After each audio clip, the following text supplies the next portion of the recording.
Scientists discovered something Atlantis-like near Australia. There used to be an entire continent that's now underwater. Here's what happened to it. Around 70,000 years ago, during the last ice age, there was a huge landmass called Sahul. It was located in the southwestern Pacific Ocean. This ancient supercontinent connected what we now know as Australia, New Guinea, Tasmania, and the Aru Islands into one giant piece of land. Imagine lush tropical rainforests surrounded by beautiful mountains. Sahul's tallest mountains were in the New Guinea highlands, with peaks reaching over 13,000 feet. This beautiful place was home to a variety of unique animals, most of which were pouched creatures. But back then, they weren't just koalas and kangaroos. Sahul was filled with different types of grazers, burrowers, scavengers, and predators. It was home to a huge diprotodon, a powerful hunter Thiosolio, and a horrifying megalania, a creature that's much larger than any living lizard today. It was a unique place because the rest of the world was filled with placental animals at the time, like wolves, elephants, and humans. In Sahul, the only normal mammals were bats and rodents. But not all its parts were the same. The Timor, Arafura, and Carpentaria regions were covered by hot savanna and dry forests. It looked kinda like modern Australia, hot air deserts with scrubland, steppe, and temperate forests along the eastern coast. Back then, people were migrating all across the world. They made an incredible journey from Southeast Asia to Sahul and first arrived here from 60 to 45,000 years ago. They mostly traveled by foot and crossed the sea using bamboo rafts and simple boats. They came there from an ancient landmass called Sunda, which includes parts of Southeast Asia. They traveled across a series of islands known as Wallachia and eventually spread across Sahul. And it wasn't a small journey. Sahul was huge, around 4.1 million square miles. That's bigger than the USA or Canada. It stretched from the equator to around the southern part of New Zealand. So they arrived in what is now Australia and became Australia's first people. Scientists think that Sahul had a population of 500,000. We've discovered cave paintings that date back around 40,000 years. It's a hunting scene depicting an anoa, or miniature buffalo, facing figures of humans and animals. Researchers are trying to figure out how these early settlers moved across Sahul and where we might find archaeological evidence of their journey. To do this, they created a landscape evolution model. The simulation showed how Sahul changed between 75,000 and 35,000 years ago. It showed potential migration routes and archaeological sites. Humans likely traveled along coastlines and rivers. But how did Sahul get submerged off the coast of Australia, similar to the mythical Atlantis? During the last ice age, much of the Earth's water was locked up in large ice sheets and glaciers. The sea levels were much lower than they are today. After that, the global temperatures increased. The ice sheets melted and the sea levels rose, flooding the land bridges that once connected different parts of Sahul together. About 8,000 years ago, New Guinea separated from mainland Australia, and then, about 6,000 years ago, Tasmania did the same. We still can explore the underwater parts of Sahul thanks to new technology. Divers explore and collect samples directly from the ocean floor. Underwater drones can go to places that are too deep or dangerous for humans to explore. And with sonar mapping, scientists use sound waves to create maps of the ocean floor. It's like using an echo to see what's underwater. The sound waves bounce off the seabed and come back, helping us create a picture of what it looks like. Deep underwater, archaeologists have found stone tools and other artifacts. They also discovered fossils of animals like Diprotodon and Thylasolio. By studying the underwater terrain of Sahul, they learned about the ancient rivers, lakes, and coastlines that existed during the Ice Age. But Sahul isn't the only underwater continent. Sahul isn't the only hidden gem of Southeast Asia. Take Sundaland, a place made up of Sumatra, Java, Borneo, and some other islands. This place was crazy huge during the Ice Age, but now almost fully underwater. Almost, but not entirely. The parts above the ocean are teeming with life. If you like birds, check this place out. It has almost a fifth of the world's bird species. You can spot colorful birds like the Java hawk eagle and the Bali starling among the lush forests. It's also a home to a fourth of Earth's fish species. Sundaland's waters are a haven for marine life, even the most exotic animals like the Asian arowanas. It's also a treasure trove of flowers. That's where you can find Rafflesia and Titan arum, the world's largest flowers. This makes it very similar to Zealandia. Zealandia is a long, narrow piece of land about half the size of Australia. It broke from Antarctica about 100 million years ago. Just like Sundaland, it isn't fully underwater. 7% of it stayed above sea level. This sticking out little piece is what we now call New Zealand, along with Stewart Island and some smaller islands. These pieces of Zealandia are lush and warm. They're packed with volcanoes, mountain ranges, beautiful natural geysers, and hot springs. Local people, Maori, use these hot springs for cooking. People place corn, eggs, and vegetables in baskets and lower them directly in the hot springs. Sometimes they cook food in a pit oven using heated rocks. Another hidden world is known as Argoland. This mysterious landmass was once part of Australia, back when dinosaurs chilled around. It drove scientists crazy for decades. They knew it existed because it left a huge stretch on the ancient seafloor, the Argo Abyssal Plain. About 155 million years ago, it broke off from Australia, saying bye-bye. The continent drifted somewhere north, and when it reached Southeast Asia, it just vanished. Scientists had no idea where it went, but recently, they finally found its remains. Turns out, poor Argoland's lower parts started drowning into the Sunda Trench, a horrifyingly deep oceanic pit. The Earth's crust sunk into the mantle. Meanwhile, the upper parts of Argoland were pushed upward, grabbing the younger rocks on land. Because of this, Argoland broke apart into a bunch of smaller pieces. These pieces formed parts of Borneo, Java, Sulawesi, and other regions. The remains are buried under Indonesia and Myanmar. Imagine a colossal landmass the size of Greenland, Greater Adria. Its journey began about 240 million years ago when it broke away from the supercontinent Gondwana.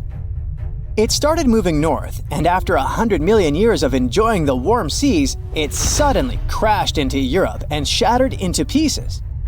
Most of these pieces went deep into the Earth's mantle, but some were scraped off and became part of mountain ranges like the Alps. Today, the remnants of Greater Adria are scattered across more than 30 countries, from Spain to Iran. That's why they're hard to look for. Seychelles was also once part of Gondwana. Yep, these idyllic islands are sitting atop of the ancient continent. We know a lot about it because of its fascinating granite outcrops. 100 years ago, Alfred Wegener discovered continental drift, but no one believed him.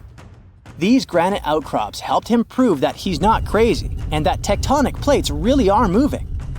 The Seychelles broke off from India and Madagascar and eventually became a sad loner in the Indian Ocean. This probably happened because of some insanely active volcanoes in the Deccan Traps. But now, the islands are home to unique species both on land and in the coral reefs nearby.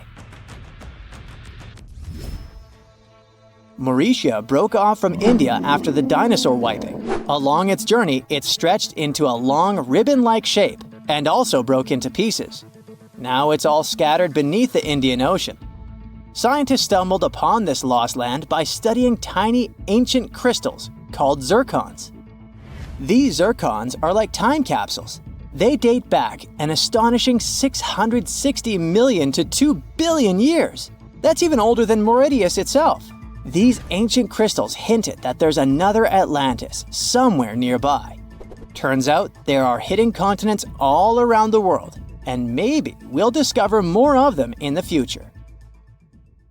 You've probably heard about the mysterious sea state of Atlantis. It was a high-tech utopia where people lived happily.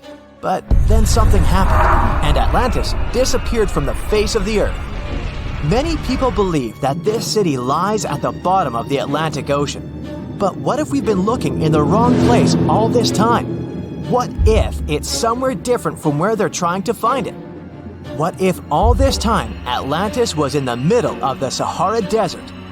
Well, this unexpected theory has some evidence, but to study this version, you first need to understand what Atlantis was and how we got to know about it. The very first mention of the mysterious city was in 360 BCE. Ancient philosopher Plato wrote about Atlantis. His work, Dialogues, described Atlantis as a rich land with advanced technologies. Its inhabitants were powerful, intelligent, and beautiful, like superhumans. He described in detail the structure of the city, and this was the main reason why many people believed in the existence of Atlantis. According to his records, the Atlanteans built this place in several concentric circles of black and red stone. Then they covered these circles with brass, tin, and precious metals. In the city, there were water channels on which ships sailed. The Atlanteans were sailors, so they built a passage from their city to the open sea. On the internet, you can find many drawings of Atlantis, created based on Plato's descriptions. Take a look at these drawings and an actual photo of the Eye of the Sahara. This place in the Sahara has a shape of several concentric circles. It looks as if a destroyed city left a trace on the sand. Many people have written online that the lost city was located there, but no one could prove it. Once upon a time, the Sahara was filled with rivers and lakes. In prehistoric times, there was only water there. So far, everything matches. The Eye of the Sahara was first discovered in the 1930s. This place was considered a crater from a fallen meteorite. But in the middle of the 20th century, scientists conducted a soil analysis and refuted the version with a fallen space rock. In the end, everyone agreed that this was a dome of molten rocks under which magma was raging. For millions of years, wind and water had been destroying the formed landscape and eventually made it look like perfect circles. But what if the Atlanteans once came to this place and used natural circles to build a city? In this case, we would have many traces and artifacts from this developed civilization. And yes, archaeologists did find some arrowheads, spears, oars, and other things there. But this has nothing to do with Atlantis. In the Eye of the Sahara, a multitude of Acheulean artifacts lies. It was an ancient tribe that frequented this place. For the first time, Acheulean tools appeared more than 1.5 million years ago. Some of the items found there may be 130,000 years old, and according to the records, Atlantis existed about 12,000 years ago. Archaeologists found no artificial structures in this place. There was also no debris or traces of a large city. People would have found some stuff if a big city with advanced technologies had existed here. The main supporter of this idea was one YouTube channel. It collected 1 million views and attracted the attention of many historians and anthropologists. The theory that the Eye of the Sahara is Atlantis was quickly refuted. People found too many discrepancies between this place and the description of Atlantis. The author tried to catch the viewer's attention by presenting external similarities between the natural landscape and the fictional ancient city. Another popular theory claims that Atlantis was a real continent located off the Bahamas, but then this city was swallowed up by the Bermuda Triangle. According to this legend, the city ruins still lie at the bottom of the triangle, but there's no confirmation of this theory either. Writer Charles Berlitz invented it. Adherents of this theory claim that the walls and streets in the western part of the Bahamas might be the ruins of Atlantis. But scientists disagree. They have proven that these walls are natural formations of coastal rocks. There are also rumors that the story of Atlantis was inspired by an actual historical catastrophe, the Black Sea Flood. This is the Bosporus, a strait in Turkey connecting the Black Sea and the Sea of Marmara. Around 5600 BCE, the Black Sea was twice as small as it is now and had many cities on its shores. Unfortunately, a huge flood destroyed this flourishing civilization. Within a year, cities descended underwater, and surviving inhabitants moved to foreign lands and spread stories about the flood. Maybe these stories inspired Plato to come up with Atlantis. In the 1950s, people came up with another version. Atlantis was the continent that is now Antarctica. Tens of thousands of years ago, a warm continent with a developed city shifted to the northern part of our planet because of the movement of Earth's crust. The Atlanteans couldn't adapt to the cold conditions, and Atlantis was covered with a thick layer of ice. This theory was refuted when scientists began studying the tectonic plate's nature. It turned out that Earth's crust couldn't have moved such a huge continent as Antarctica. The tectonic plates don't behave this way at all. But the main question is, was Atlantis real? No one had described it before Plato.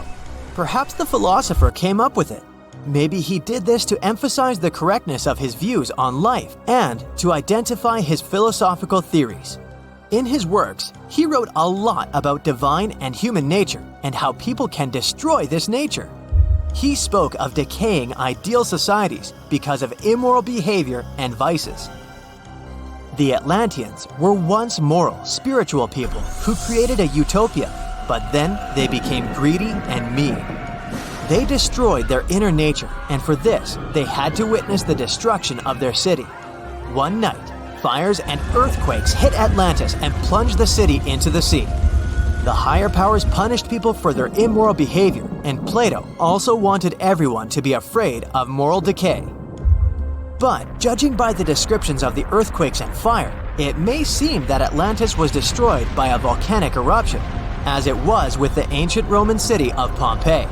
And such destructions have happened pretty often throughout history. Natural disasters ruined many developed cities.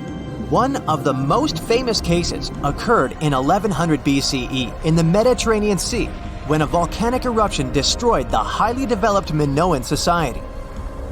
The Minoan society existed for about 2,000 years.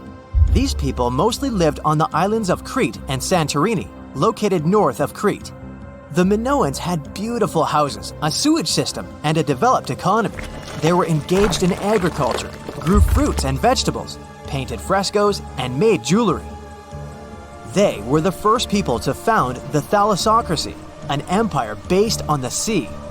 They lived off of fishing, piracy, and maritime trade. At the time, they performed cruel rituals, and their way of life was far from moral. They were used to earthquakes on the island of Santorini, so they reinforced the walls of the city with wooden beams, but they didn't know what a volcanic eruption was. And when the sulfur smell appeared in the air, they didn't suspect the impending catastrophe. When the volcano spilled out tons of lava and ash, all the residents of Santorini abandoned their homes and tried to escape, but they couldn't. The eruption and earthquake triggered a tsunami. A large wave flooded the coastal part of the island of Crete. This hit the economy of the Minoans hard and destroyed their port harbor. Then, foreigners attacked Crete and finally destroyed the developed civilization. Some historians think that Plato could have referred to the Minoan Empire when describing Atlantis. Using their example, he showed how immoral actions could destroy people. The Bermuda Triangle is one of the most heavily traveled shipping routes in the world. Some skeptics believe that this fact solves the Bermuda Triangle mystery. Statistically, the busier the area, the higher the frequency of accidents and disappearances. While this makes sense, it's not the frequency of disappearances that's responsible for the mystery of the Bermuda Triangle. It's the lack of explanation or wreckage found. On his very first voyage to the New World in 1492, Christopher Columbus sailed through the Bermuda Triangle. Columbus reported that one night, when he was on the deck of the ship, he noticed a giant light appear in the distance, unlike anything he'd ever seen before. Columbus looked at his compass for direction, and it gave off erratic readings. You might have noticed that the Bermuda Triangle doesn't appear on any world map. This is because official institutions refuse to acknowledge that the area actually exists. No one exactly knows how many ships and planes have disappeared in the Bermuda Triangle. The rough estimate is 50 ships and 20 planes. Most of the time, the disappearances had no explanation and no wreckage has ever been left behind. When the TBF Avenger planes went missing, a massive search operation was conducted. Boats and planes searched the Bermuda Triangle for any signs of the aircraft. One of the boats searching was a PBM-5 Mariner airboat. The airboat took flight at 7:27 p.m. and called in a routine radio message 3 minutes later. Then, it was never heard from again. No trace was ever found of the rescue airboat or the 5 Avenger aircraft. A huge investigation was launched into the disappearance of all these vehicles, but nothing was ever discovered.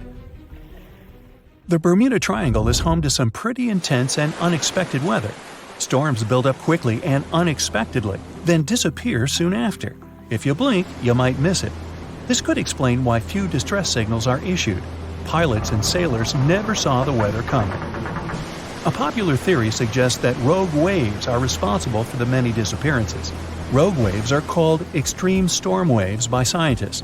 They occur when different weather patterns take place at the same time and cause large unexpected waves that reach up to 100 feet tall. Witnesses say that the waves look like giant walls of water. These waves could explain why ships go down fast and without leaving any trace. Just off the coast of Japan, you'll find the Bermuda Triangle of the Pacific Ocean. They call it the Devil's Triangle. Between 1950 and 1954, 9 ships disappeared in this area without leaving a trace.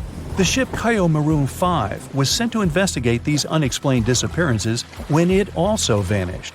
After this incident, the Japanese authorities labeled the area as a danger zone, and sailors were encouraged to avoid it. Some people blame all disasters on the extraterrestrial paranormal activity. Others suppose it's all about raging natural phenomena. Some scientists believe the cause of anomalies is the environmental changes. Also, there's a really high concentration of methane hydrates on the bottom of the ocean in the Pacific Bermuda area. This gas tends to set off, and when it happens, bubbles start forming on the surface of the water. These gas eruptions can interrupt the ability to float and can easily sink a ship. Because of this chemical reaction, there won't be even a trace left. Underwater volcanoes are said to be another possible explanation for the Japanese Dragon's Triangle. In fact, they can take down even small islands. Luckily, nobody lives there. It's a pretty common thing in this area that some of them disappear underwater and others appear out of the blue because of seismic activity. You'll never find the Dragon's Triangle on any official map of the world, so nobody's quite sure about how large it is in reality. In July 2015, 2 teenagers disappeared after setting sail off the coast of Florida. There's some mystery about what the 2 teens were really getting up to. They told their parents that they were just going to fish, but they told their friends that they were crossing to the Bahamas. Shortly after they left, a line of thunderstorms moved towards the area, and the boys were never heard from again. A massive search was conducted, but sadly, nothing was found. 1 year later, the pair's boat was found off the coast of Bermuda with a broken iPhone and some personal effects left inside. One of the most popular and bizarre theories trying to solve the Bermuda Triangle mystery comes from Charles Berlitz. He insists that the area is home to the lost city of Atlantis. The missing ships and planes and malfunctioning equipment, according to him, were all caused by rays of energy let out by the special energy crystals that power Atlantis. While this sounds silly, Berlitz's theory was convincing enough that over 20 million people bought his book worldwide. Previously, the compass wouldn't work well in the Bermuda Triangle since the lines of the 2 poles coincided here, true north and magnetic north. But if you fall into this line, your compass will behave strangely. But the magnetic north is constantly shifting, and now it's far beyond the triangle. No legend says pirates of the last centuries operate in the Bermuda Triangle, or that the Flying Dutchman makes other ships disappear. A popular theory is that ships travel to the distant past or future through a time portal in the Bermuda Triangle. Fortunately, these are all myths. Just imagine hundreds of giant tentacles reaching out to a group of ships sailing through the Bermuda Triangle. In the past centuries, they could easily sink an entire fleet, since the ships were made of wood and were lighter. Squids wrapped decks with their strong tentacles, made holes in the ship's hulls with their sharp beaks. Toothy suction cups could break the masts and tear the sails. The water was filling the holds and slowly rising to the deck. The ship sank in a matter of minutes. Survivors reached the shore and told everyone about huge monsters. This is how the legends of the Kraken appeared. Fortunately, now people have sonars and equipment for monitoring the sea space. They say the main reason why this place is so enigmatic must be the magnetic fields that form this ominous triangle. Ocean floor is made of rocks containing a lot of magnetite. It's more like iron. Magnetic fields react to the high concentration of magnetite on the ocean floor, which may start a sort of conflict between the two. It can often lead to various weather anomalies and, as a result, navigation issues. And naturally, any changes in the ocean floor or the Earth's magnetic fields influence the Bermuda Triangle a lot. Magnetic fields tend to shift their position, so do tectonic plates and even the continents, even though we never notice it. The skies are usually very clear there, but back in 1883, some people witnessed abnormal things in the area. Some claim to have seen large blocks of ice falling from the skies, and the crew even managed to save one as hard proof. Seems like the Bermuda Triangle has an alternate not only on Earth, but even in space.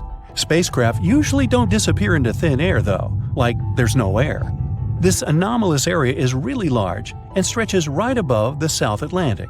It occupies the area from Chile to Zimbabwe, and sits right at the point where Van Allen radiation belts are the closest to the surface of our planet. The Earth has two such belts, which come in handy trapping the particles that shoot in from the Sun. They do a great job protecting the Earth from radiation.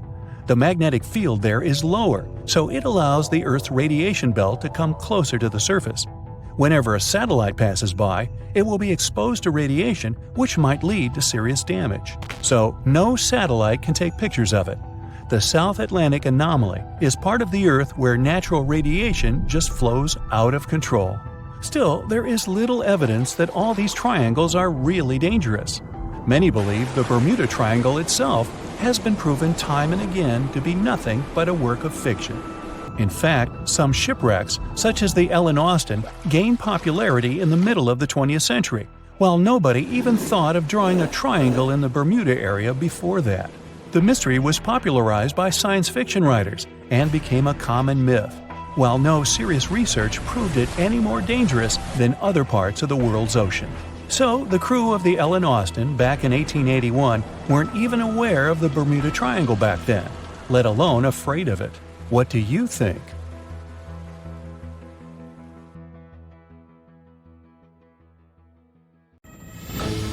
As an experienced sailor and the first man to ever sail non-stop on his own around North and South America, Matt Rutherford has seen a lot during his voyages. But what he saw in 2013 while sailing through the waters of the Atlantic with his colleague surely stands out. Some 800 miles off the coast of Bermuda, not far away from the famous Bermuda Triangle, they noticed a boat that seemed to be moving by itself. The sails weren't up and the motor wasn't running. The sailors decided to check if there was someone who needed their help aboard, so they moved closer to the mysterious ship. Once they got there, things only got weirder, as they realized there wasn't a living soul aboard. Rutherford started filming to document their discovery. The boat looked so awfully abandoned that they expected to find some pretty scary things in there. But it didn't stop Rutherford from searching the vessel. The boat, which turned out to be named Wolfhound, looked like an upscale one, probably costing hundreds of thousands of dollars.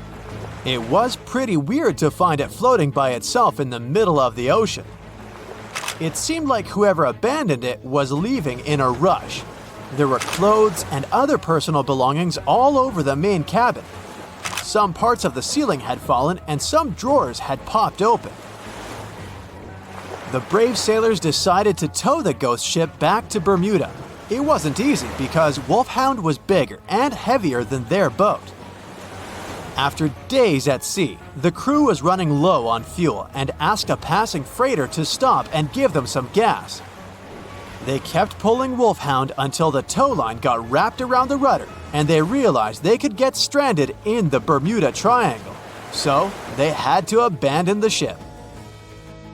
What really happened and how Wolfhound ended up in the middle of the ocean will probably remain a mystery. Rumor has it that it belonged to a member of the Royal Irish Yacht Club. The ship was going on its first voyage from Connecticut to Bermuda and then Antigua. It got in a terrible storm around 400 miles away from Delaware. The winds were so strong that the yacht suffered 2 knockdowns. A Greek cargo ship rescued the crew. They left the ship with an emergency beacon on. The rescued crew members shared that they saw the ship sink, which only adds more questions to the story. How did it get back to the surface?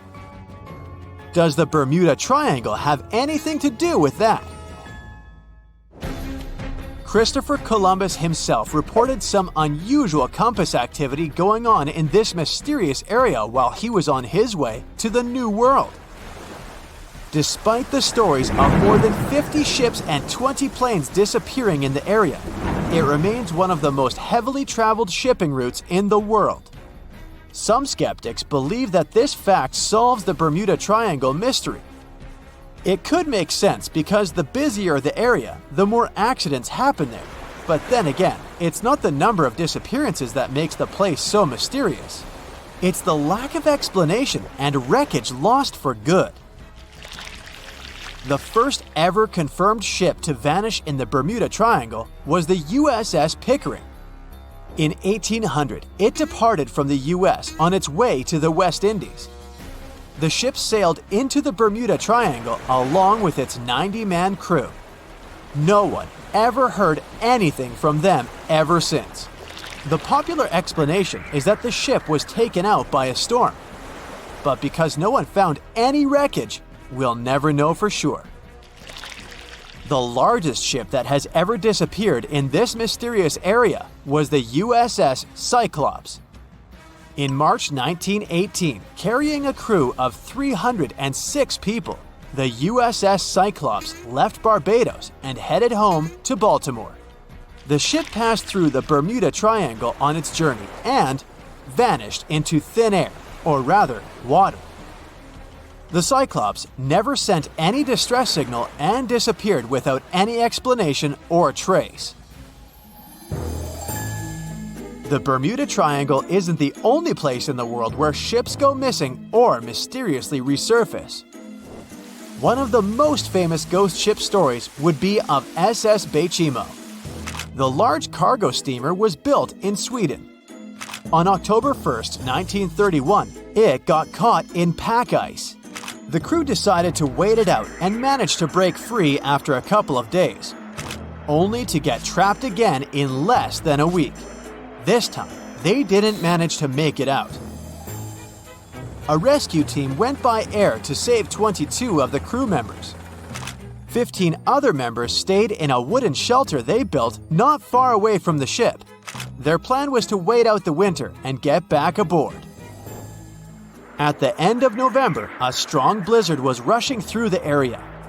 When it was over, Bechimo seemed to have gone away with the storm.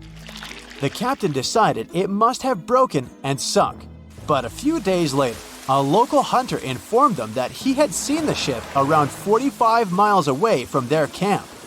The crew managed to find the ship and took the most valuable cargo from its hold. They had fears that Bechimo wouldn't live through that rough water, but it did manage to survive after all. Once the ice was gone, it floated away and ended up drifting along the shores of Canada and Alaska. Many people reported seeing the ghost ship in an open sea. Some even tried to board it to save the ship, but the weather didn't allow it to happen. The last time someone saw SS Bechimo was in 1969, 38 years after its crew had left it. It could still be drifting somewhere in the ocean. The story of MV Hoita happened in the South Pacific. The ship was originally a wooden luxury yacht. After serving for 20 years to various owners, it became a merchant ship. In 1959, it set on a trading voyage that was supposed to last around 2 days.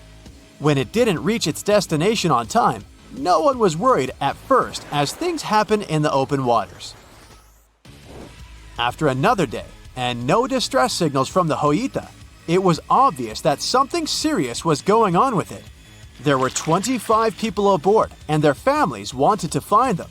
A search and rescue crew worked for 6 days looking for the ship, or at least its wreckage, in an area of nearly 100,000 square miles. That's 1.5 times as big as Florida. Sadly, the mission had come back with no results.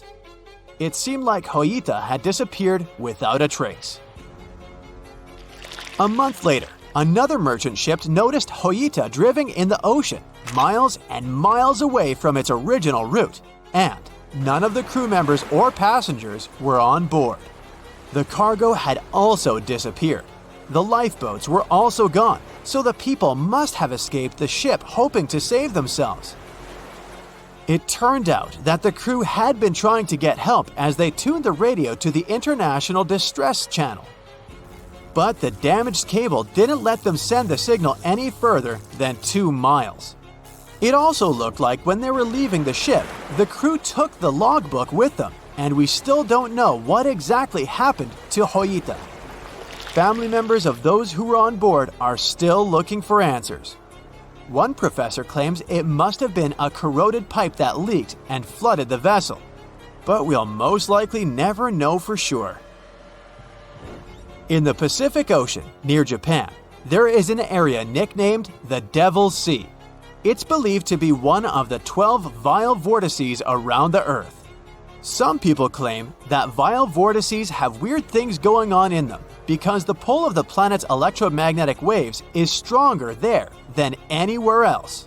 The most famous ship that disappeared in the area was a fishery patrol vessel in 1952. The ship went there to investigate the vessels that went missing previously and disappeared along with 31 crew members.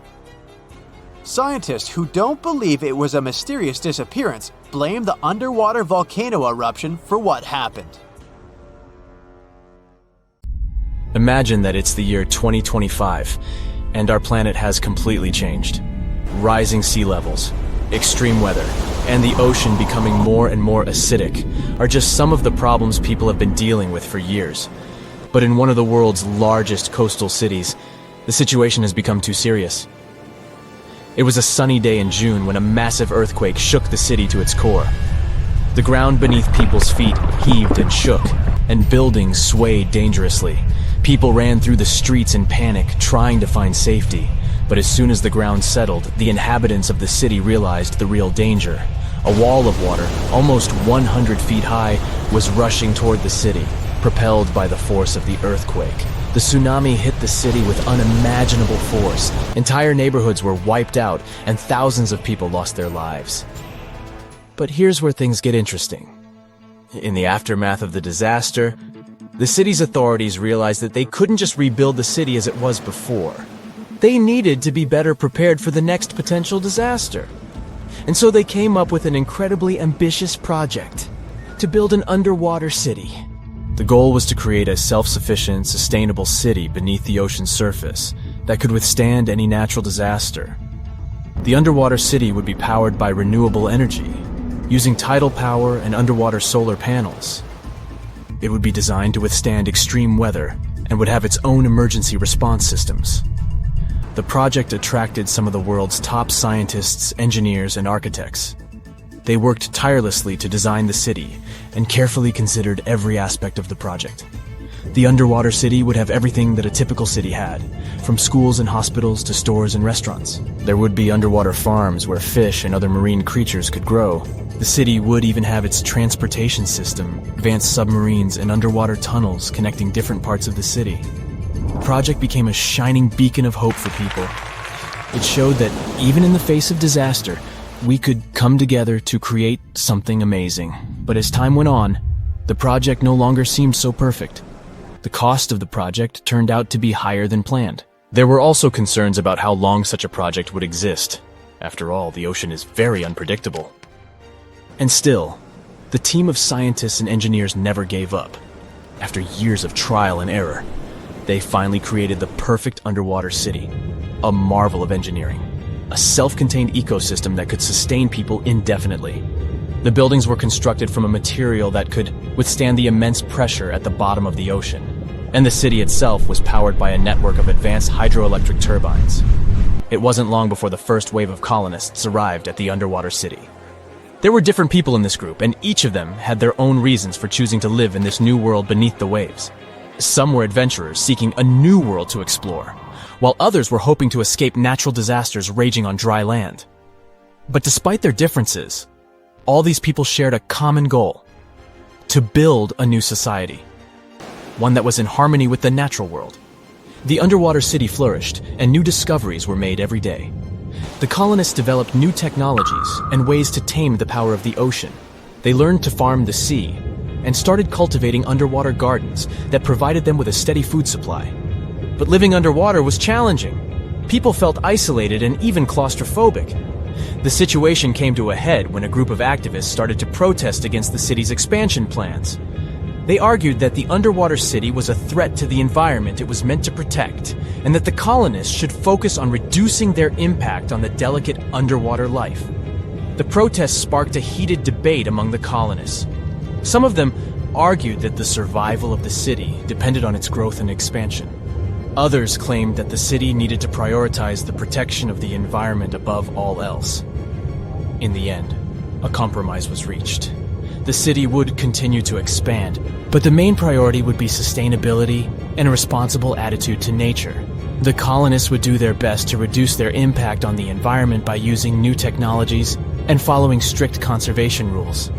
And they would also remember the importance of protecting the ocean and its fragile ecosystem.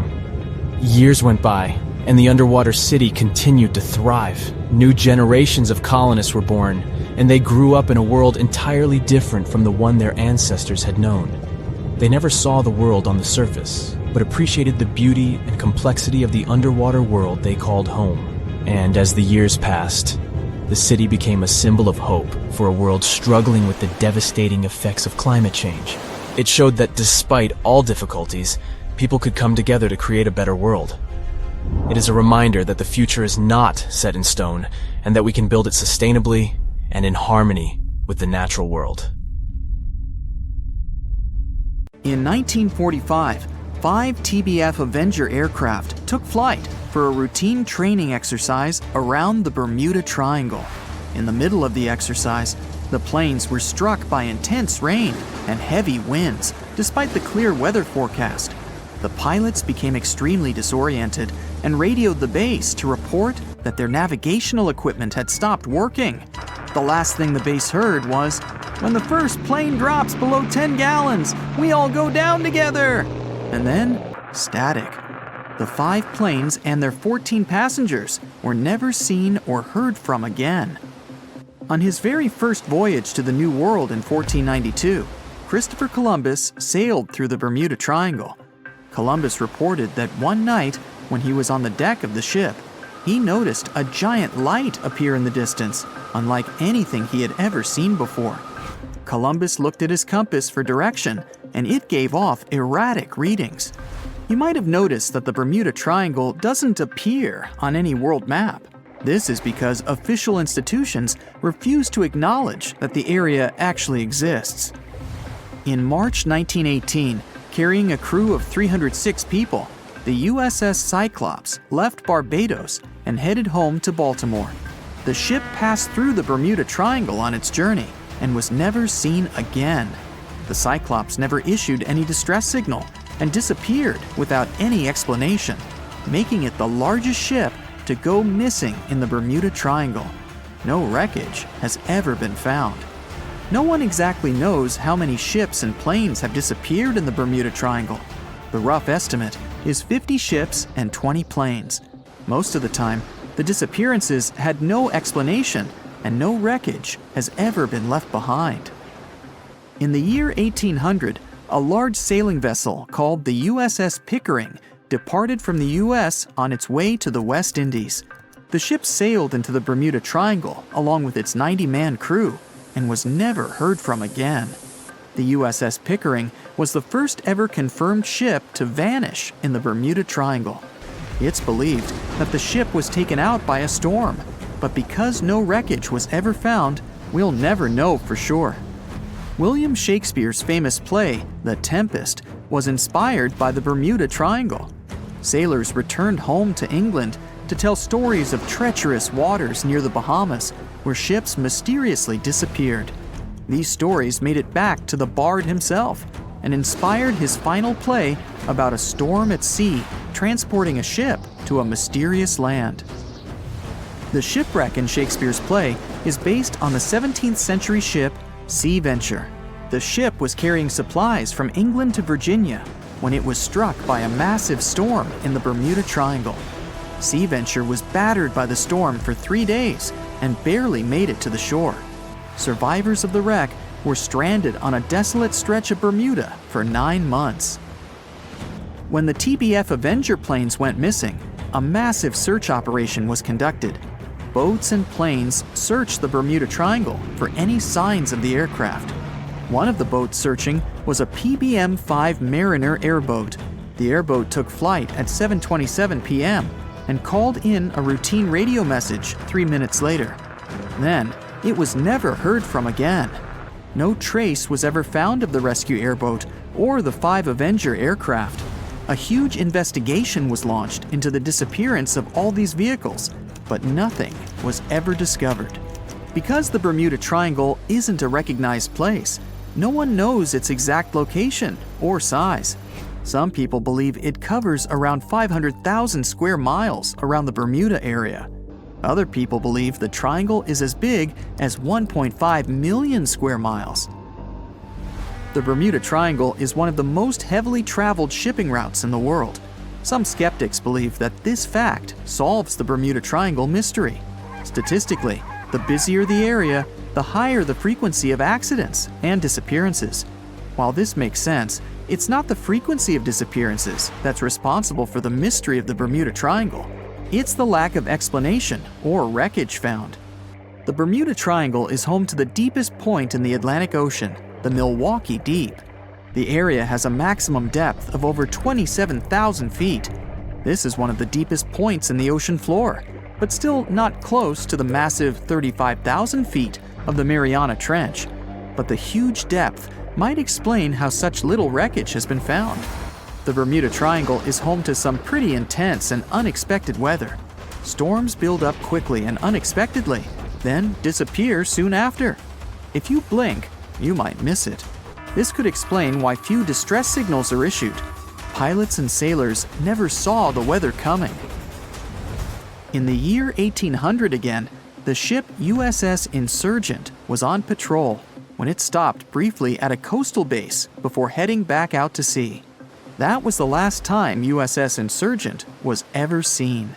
A severe storm reportedly struck the West Indies around that time. It's believed that storm was so powerful, it could have caused the sinking of both the USS Insurgent and USS Pickering, which vanished around the same time. Like the Pickering, no wreckage of the Insurgent was ever discovered. A popular theory suggests that rogue waves are responsible for many disappearances. Rogue waves are called extreme storm waves by scientists. They occur when different weather patterns take place at the same time and cause large unexpected waves that reach up to 100 feet tall. Witnesses say that the waves look like giant walls of water. These waves could explain why ships go down fast and without leaving any trace. Joshua Slocum was an extremely talented sailor. He was the first person to ever sail single-handedly around the world. But sadly, he was no match for the Bermuda Triangle. In November 1909, Slocum said goodbye to his wife and set off on one of his usual winter voyages to the West Indies. Slocum's wife reported him missing after several months passed without any contact. It's said that he called in at Miami to resupply before vanishing into the Bermuda Triangle.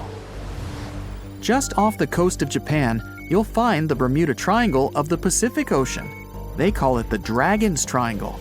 Between 1950 and 1954, 9 ships disappeared in this area without leaving a trace.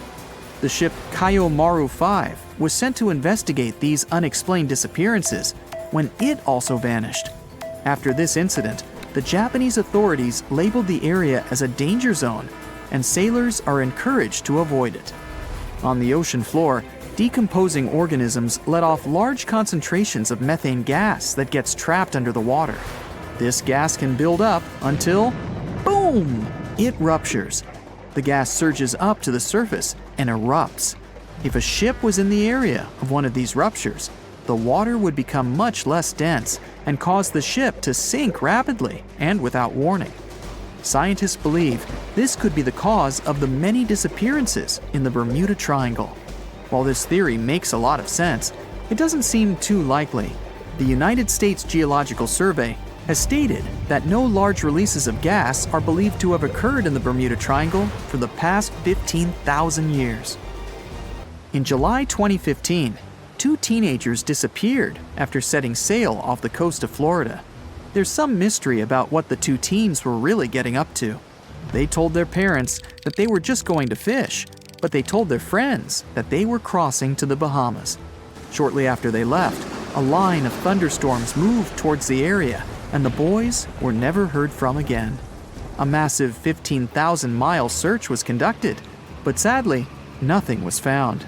1 year later, the pair's boat was found off the coast of Bermuda with a broken iPhone and some personal effects left inside. One of the most popular and bizarre theories trying to solve the Bermuda Triangle mystery comes from Charles Berlitz. He insists that the area is home to the lost city of Atlantis. The missing ships and planes and malfunctioning equipment, according to him, were all caused by rays of energy let out by the special energy crystals that power Atlantis. While this sounds silly, Berlitz's theory was convincing enough that over 20 million people bought his book worldwide. In November 1922, a boy walked through the desert mountains of Egypt and discovered some ancient steps carved into the rock.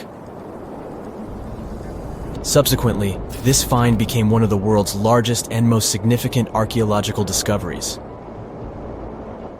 This step was part of Tutankhamun's untouched tomb. Archaeologists found about 5,000 ancient objects, including jewelry, fabrics, painted vases, and funeral masks. You've probably seen one of them. It has become one of the most recognizable attributes of ancient Egypt. More than 100 years have passed since then, and now humanity has finally become close to another large-scale discovery, the tomb of Cleopatra. This queen was the last active ruler of the Ptolemaic Kingdom of Egypt, who sat on the throne from 51 to 30 BCE. There are many ancient records about Cleopatra, her reign, and her unusual personality, but until now, no one has discovered the secrets about her passing away in the burial place. So, one archaeologist, Dr. Kathleen Martinez, has been studying ancient records and temples around Alexandria for decades, and concluded that the tomb of the queen should be located under the ancient city of Taposiris Magna, founded in 280 BCE. It was a big city on the northern coast of Egypt, where tens of thousands of people were engaged in trade and industry, and it seems that Dr. Martinez's guesses turned out to be correct. She and a group of archaeologists have discovered a secret underground tunnel near Alexandria, with a length of about 0.8 miles. It was cut into the rock under Taposiris Magna's temple. During further excavations, they found many things that indicate Cleopatra's tomb lies in the tunnel's depths. It's also possible that she is buried there together with the Roman commander, Mark Antony. According to ancient records, Cleopatra and Mark Antony loved each other and together opposed the Roman Senate, which declared Antony a traitor. The fact that natural disasters have occurred on the territory of Taposiris Magna for thousands of years can complicate the excavations. Earthquakes and floods destroyed the city and possibly flooded its underground tunnels. But archaeologists hope the ancient tomb remains untouched, and that it hides many treasures and records about the royal life of ancient Egypt during the reign of the last dynasty. There's a chance that excavations will go underwater and in the mud. This will require much time and funding, but archaeologists are sure it's worth it. Anyway, it's too early to say that Cleopatra is really buried there, but scientists have found many things in the tunnel that confirm this, including clay pots, dozens of coins with the image of Cleopatra and Alexander the Great, as well as a bust with the image of the Egyptian queen. Cleopatra is still one of the most popular personalities in Egypt, on an equal footing with Ramesses III and Tutankhamun. She inspired many films, paintings, and books, but what made her so popular? She became famous for her inconsistency. She was a beautiful, intelligent ruler who pulled Egypt out of the crisis and made it a prosperous power. Medieval Arabic texts say she knew chemistry, mathematics, and philosophy, and may have written several scientific books. She knew several languages and had excellent diplomatic skills. At the same time, there are many legends that she was a femme fatale who drove many men crazy.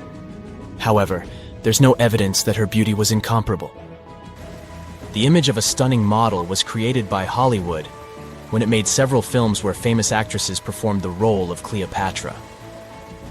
And the Roman Emperor Octavian, the adopted son of Julius Caesar, specially created the image of Cleopatra as an insidious seductress because he was her enemy. Even though she was born in Egypt, Cleopatra wasn't an Egyptian. Her ancestors were Greeks, among whom was one of the generals of Alexander the Great. However, the people of Egypt loved her. She learned the language and was very sensitive to the traditions of this country. She knew the history, mentality, and customs of ancient Egypt well. She raised the level of its economy and strengthened its status as a world power. Much of this was made possible thanks to her cunning and impressiveness. She loved theatrical performances and lavish celebrations. She knew how to surprise people and put on a show. But behind the exterior image of a luxury lover was an intelligent and calculating ruler. Ancient Egypt was a rich, luxurious country, and Cleopatra did everything to increase its wealth and strengthen its position in the international arena. For example, she was once in conflict with her brother Ptolemy XIII. The queen knew that she wouldn't be able to resist him, so she decided to attract Julius Caesar to their side. The Roman emperor arrived in Alexandria, where Cleopatra wanted to meet him, but Ptolemy knew about her plans and was about to prevent her from coming to Caesar. Then, instead of a rich and noisy arrival, Cleopatra decided to make her visit inconspicuous. She wrapped herself in a carpet or linen bag the emperor's servants carried into Caesar's private chambers. Cleopatra emerged from the carpet and impressed the Roman emperor with her beauty and determination.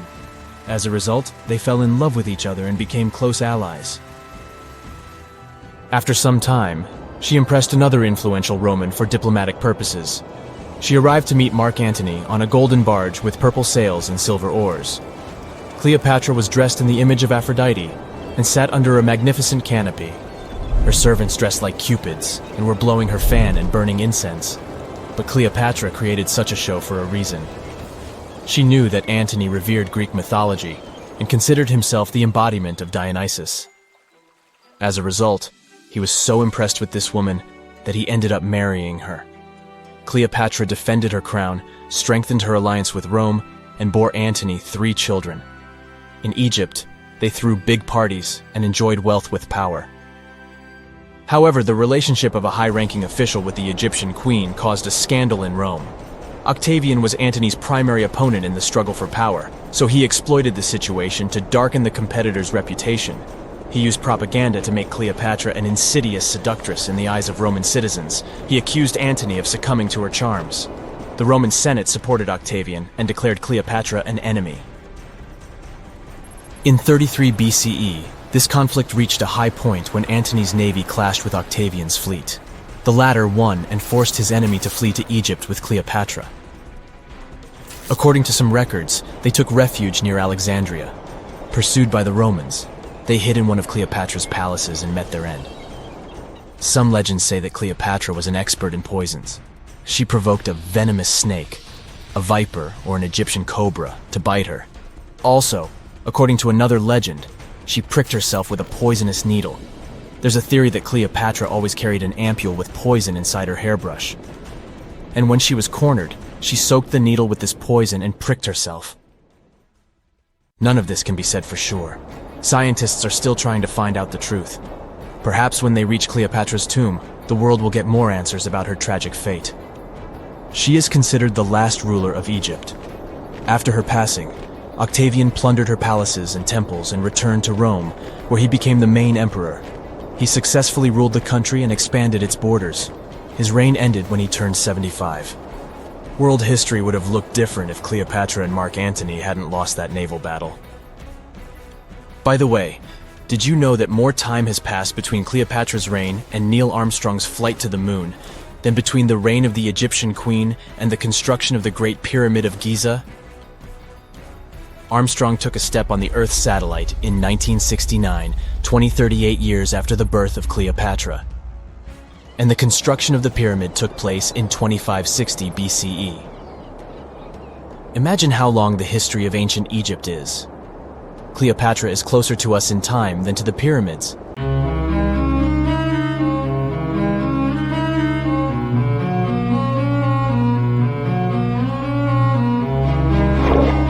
Question for you. Do you think Atlantis could be real? It remains as one of history's greatest mysteries. The legend began with Plato, all the way back in ancient Greece. The tale of a civilization that formed and prospered before our own. Atlantis was supposedly a highly technological society, much like the Mayans. But, as the legend says, due to the people's greed, they were punished by a flood that destroyed and submerged their cities. Different theories try to guess Atlantis' location. Some say it was in the Mediterranean Sea. Some say it's beneath the Bermuda Triangle.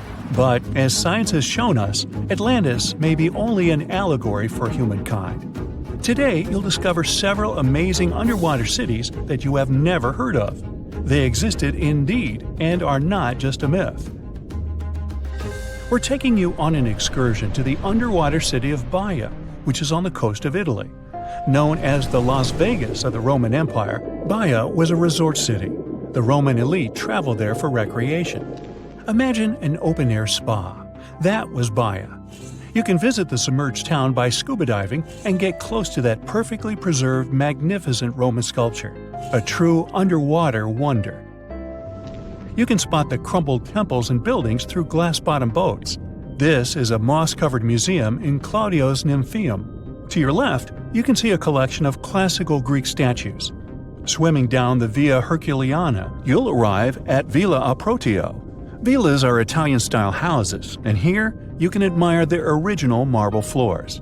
Notice the black and white patterns and the astounding shapes they make. Next, you'll arrive at Portus Julius. Can you see the collapsing wall structures at the bottom of the seafloor? You'll see well-preserved columns and limestone floors. Behold the ruins of the thermal baths of Lacus. The remaining multicolored mosaics are something great to see. You'll see their orange, blue, and green tiles if you get close enough. At Pisoni's Villa Pila, you'll see 25 preserved Roman pillars. Notice the arches, the frescoes nearby, and the magnitude of this well-kept treasure. The city was located over natural volcanic vents, so there were hot springs to be used at will. People went there looking to have an excellent time. And when I say people, I mean some of the great Roman emperors we learn about in school: Nero, Cicero, Caesar. But around the 8th century, the city was sacked and the luxurious town was abandoned. Slowly, the water level rose and the city started to drown. You are on a summer vacation off the coast of Greece, 4 hours outside of Athens, in the Peloponnese Peninsula on Pavlo Petri. You dust off your snorkel and head for a free dive on a bright sunny day. Sometime into the dive, you start noticing patterns on the seabed. 13 feet below the surface, the outline of familiar objects starts to appear, one by one. As you continue swimming, what looks like the outline of an entire city emerges before your eyes. You wonder, how could water have taken the whole city? Rocks are perfectly aligned into what appears to be the foundation of a building. Nicholas Fleming, a British oceanographer on vacation in Greece, was the person that discovered Pavlo Petri. He was documenting the seafloor artifacts. The team found the site filled with pots, storage vessels, and tools. A quern stone, for instance, is a tool used for grinding grains and turning them into flour. Multiple amphoras, which were found then, indicate that this settlement dated back to the Bronze Age, 5,500 years ago, when people started living in towns. The settlement is believed to have lasted for over 2,400 years. Pablo Petri is considered today the oldest submerged town yet found, and it's impressive that it wasn't a simple village. It was a vibrant port city with stone-built buildings, a marketplace, streets, and even squares. Let's continue our exploration and find secrets in other underwater cities. You are diving off the coast of the Ryukyu Islands. Pacific waters are far from smooth. There's a strong current pulling you into the deep sea. Suddenly, you see a huge structure thanks to the sunlight shining down on the seabed. At first, it looks like Machu Picchu's ruins across the globe in Peru. As you approach it, you slowly figure out its form. A pyramid-shaped structure, arches, staircases. It's something that could have easily been a palace or castle. Could this also be a sign of human activity? What you just saw is known today as the Yonaguni Monument. It also goes by the name of Japan's Atlantis. The entire monument is about the size of 5 football fields and the height of a 5-story building. Its most surprising feature is its expansive terraces that host large crowd gatherings. Explorers and scientists believe that Yonaguni dates back to 10,000 years ago. But whether it is a man-made structure or a natural formation is still under debate. For Japan's top marine geologist, Professor Masaki Kimura, Yonaguni is the heritage of a lost civilization. Kimura has dived into exploring the ruins over 100 times over the past 10 years. According to him, there are clear signs of human activity down there. The Triangle Pool, located on the monument's surface, is a triangle-shaped concave that is a historical symbol of water fountains in the region. There is also a giant turtle carved on the eastern side of the structure. And according to Kimura, turtles have an important cultural meaning. Several pieces of stone tools have been recovered from the site. Their estimated age dates back to 10,000 years ago. However, not all scientists are convinced of the same. For many, Yonaguni is the result of thousands of years of erosion. The fact that the monument is composed of one massive rock leads them to believe that it is not human-made. The defined edges and flat surfaces resemble a natural formation occurrence in Northern Ireland, known as Giant's Causeway. A series of interlocking basalt columns look like the ruins of a palace, but they were the result of volcanic activity in the region. Well, stay tuned for more underwater discoveries. The next stop on our voyage is one of today's most famous underwater cities that has turned into an underwater archaeological park. The city of Port Royal in Jamaica exists today only below the surface. But in 1692, it was one of the wealthiest cities in the Western Hemisphere. Port Royal was the center of the British Empire at the time, and an important trade city that attracted people from all over. It was also home to real-life pirates of the Caribbean. On the morning of June 7, 1692, the people of Port Royal met a different fate than they probably expected. The bars and restaurants beaming with life woke up shaking. People were taken out of bed with the power of a massive earthquake, estimated today at 7.5 on the Richter scale. One survivor says he saw the earth opening up and swallowing the town whole. What he said could be true, as the city was mainly built over sand. The ground sucked buildings, roads, and everyone above. Geysers erupted, and finally, waves as big as 10-story-high buildings hit the city. About 33 acres of the city disappeared underwater, and amazingly, most of its 17th-century remains lie in good condition under 40 feet of water. In the ruins, archaeologists have found taverns, storage rooms, kitchens, and recreational buildings used for diverse purposes. You can see a grand lion statue, a submerged bridge, and many picturesque arches. Now, do you fancy a trip to India? Just outside its coast lies another sunken marvel. A site known as the Lost City of Cambay is located on the Gulf of a similar name.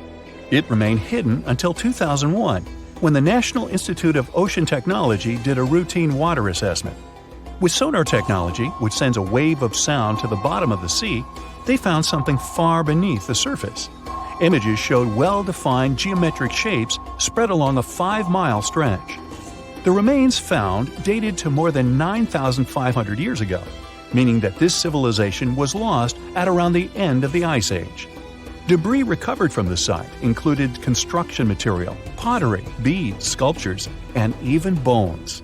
Scientists argue whether these artifacts are indeed from the site, but if they truly are, then the lost city of Cambay would be the oldest civilization in the world. Let me take you to a place that seems to be out of this world. Life inside this cave has been isolated from the outside world for about 5.5 million years, and it does show. See for yourself. Due to such a long isolation, the conditions inside the Mauvel Cave are like nowhere else on our planet. A unique ecosystem is flourishing there, even though there is a severe lack of sunlight inside the cave, and the air is toxic.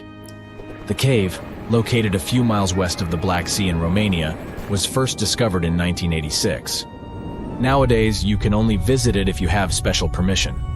Plus, the central caverns are guarded naturally by narrow limestone tunnels and vertical shafts. So, if you're no stranger to claustrophobia, you'd probably better not enter this place. In the depth of the cave, the air has twice less oxygen than the air outside. Instead, it contains a lot of carbon dioxide and hydrogen sulfide, so not the freshest air you can breathe. It's also pitch black inside the cavern. But despite, or should I say thanks to, this cocktail of extremely harsh conditions, the site is a true goldmine for biologists. Shockingly, life seems to be booming here. In a 1996 study, scientists identified 48 species, and 33 of them were unique to the cave. Most of the creatures inhabiting the cave are tiny, with long limbs and antennae that help them navigate in the dark. They have no vision and lack pigment, and it makes sense. Why would you need to be able to see if you live in total darkness? And why would you need to be pretty and colorful with no one to see you? Now, I'm going to take you to another cave. It's no less amazing, but looks very different. This is the Giant Crystal Cave, aka the Cave of the Crystals, in Mexico. These ginormous crystals were found in 2000 by a mining company after the water was pumped out of the cave. Two miners then saw the crystals after entering the drying cave on foot. These awe-inspiring crystals are actually massive gypsum pillars hidden 984 feet underground. They're anchored to the walls and the floor of the scorching hot cave. Scientists estimate that the crystals could have been already growing for 500,000 years. That's why many of them are so long and wide that you can walk across them. Unfortunately, visiting this wonder of nature is impossible at the moment. But maybe it's for the better, since the Giant Crystal Cave is a dangerous place that can easily turn into a trap. For tens of thousands of years, it was filled with groundwater, which was originally pushed upward into the opening by a magma chamber located in the depths of our planet. The magma under the cave kept the water hot, but eventually the temperature of the water dipped below 136 degrees Fahrenheit. As a result, the water started to fill with calcium and sulfate, whose particles began to recombine into gypsum. And then, white-tinted crystals took over the cave. And since they stayed underwater, they were able to keep growing. You don't have to fly to space to take a closer look at a black hole. Scientists have found something very similar to black holes in the southern Atlantic Ocean. A black hole has such an enormous gravitational pull that once something gets pulled inside, it doesn't have any chance to escape. Even light can't get out of a black hole. But ocean black holes seem to be almost as powerful as their space relatives. But instead of catching the light, they do the same with water. Ocean eddies are massive whirlpools that spin against the main current.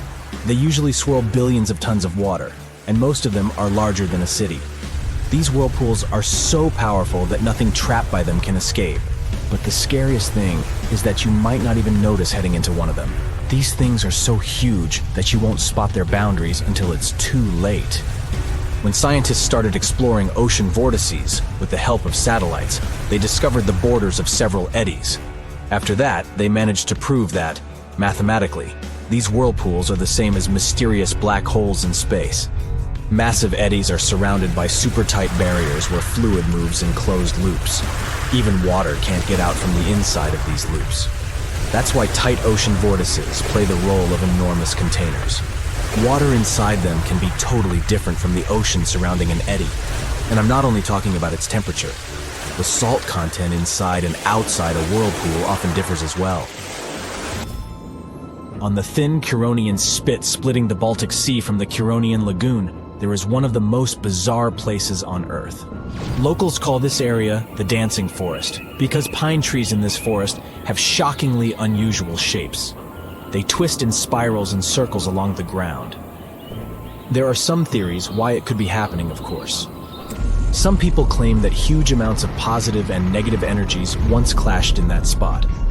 More down-to-earth individuals believe that the reason is geological. Sandy soil in the area is too unstable to hold trees growing upright. The most popular is the idea that strong winds blowing from the water influence the shape of the trees. In any case, experts haven't come to the final conclusion yet. Look at these underwater crop circles. For the first time, they were spotted in 1995, close to southern Japan's coast. Local divers called these 7-feet-wide structures mystery circles.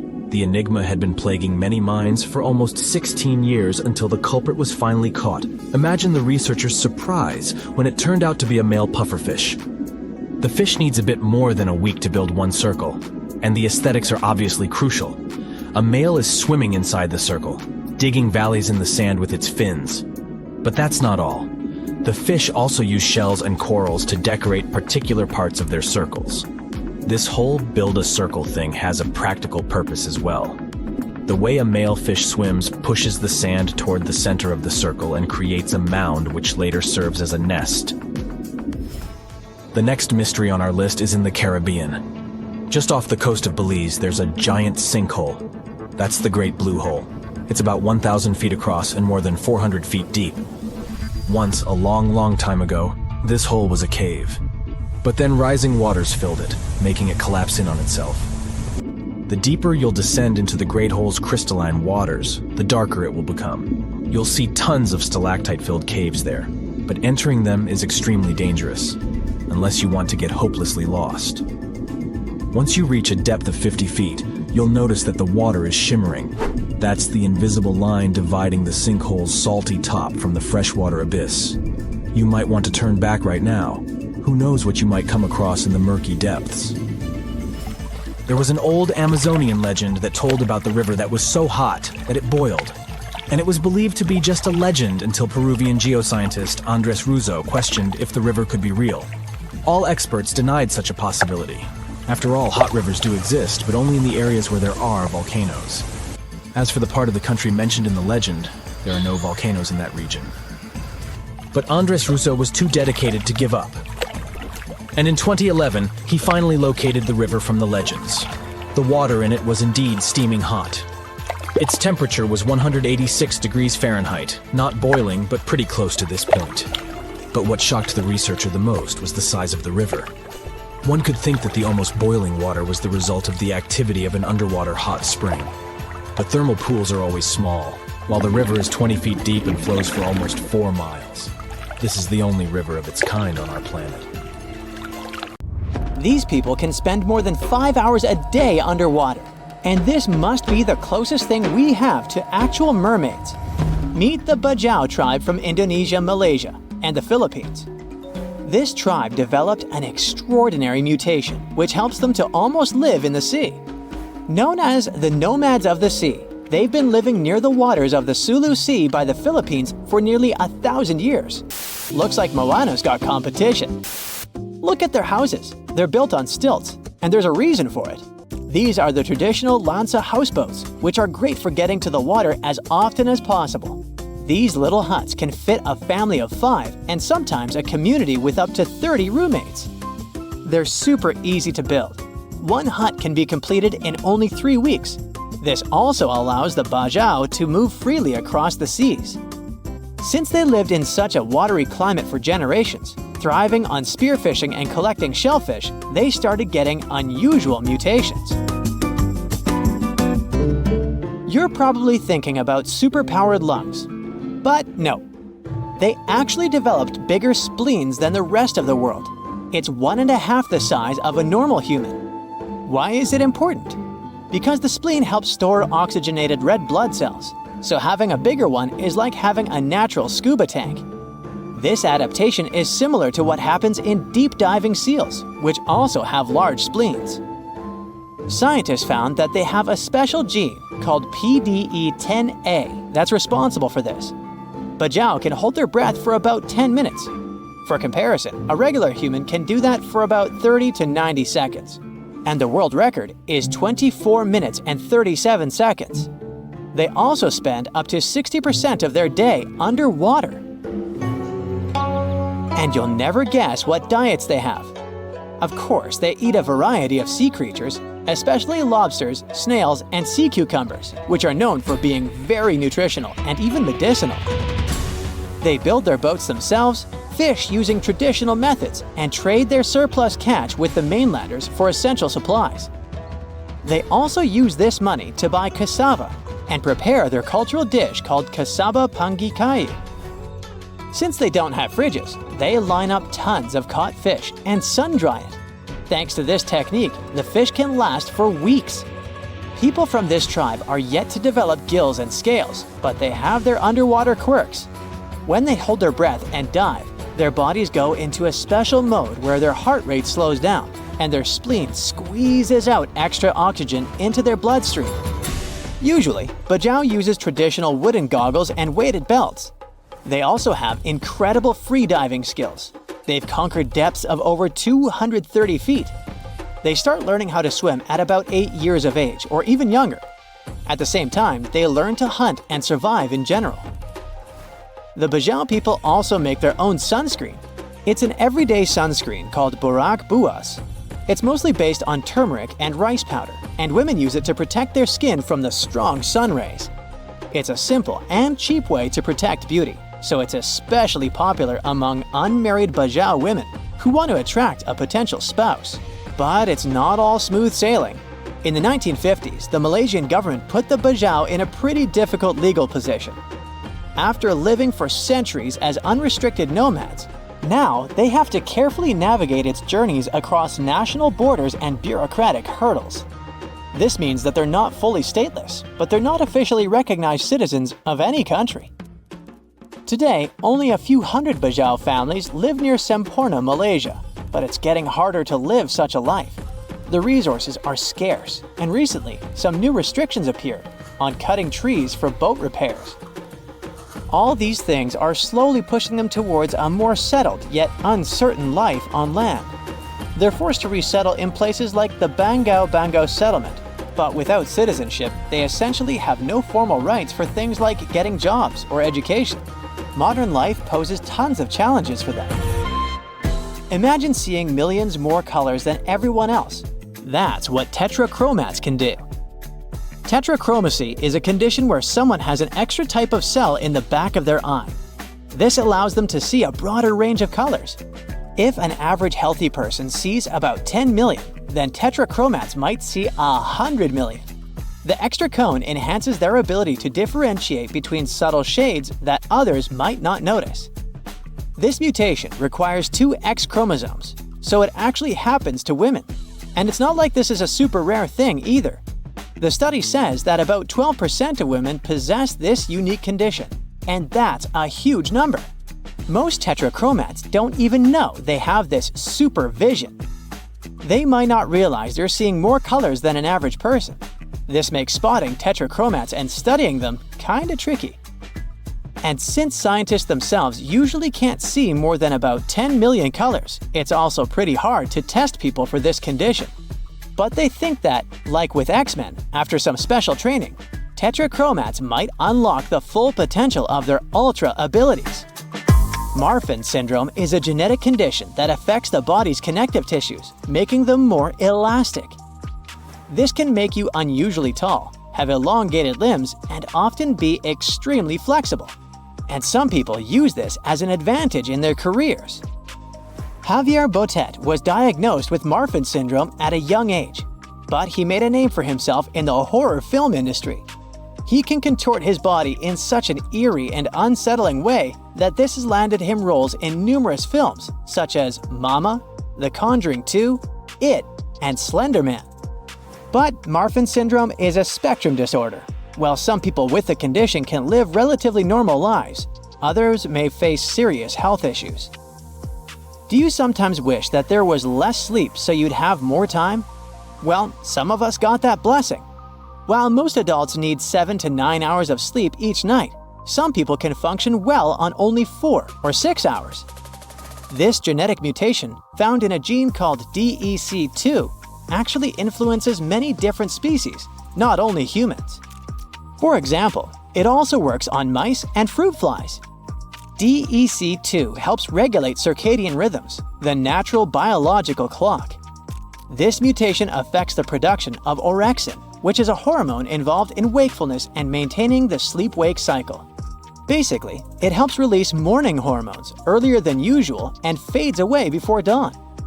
They discovered this gene in a family of natural short sleepers. It was a bunch of people who go to bed at a normal time, 11 p.m. to midnight, but wake up at 5 in the morning without any issue. It's a super rare mutation. It might sound like something out of a comic book, but humans can actually have super strength. Turns out, some accidental mutations can unleash titanic strength without any crazy workout routines. There are 2 proteins in our body, myostatin and activin A, that usually are secreted by muscle cells to suppress excessive growth. In other words, these 2 help regulate the size and number of your muscle cells, so you don't end up accidentally looking like Schwarzenegger. But as you can guess, some do end up like that.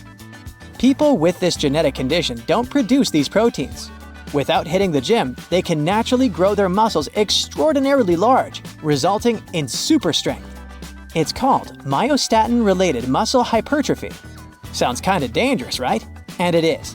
When you become a Superman, there's also the risk of muscle imbalance, heart and joint issues, and other problems.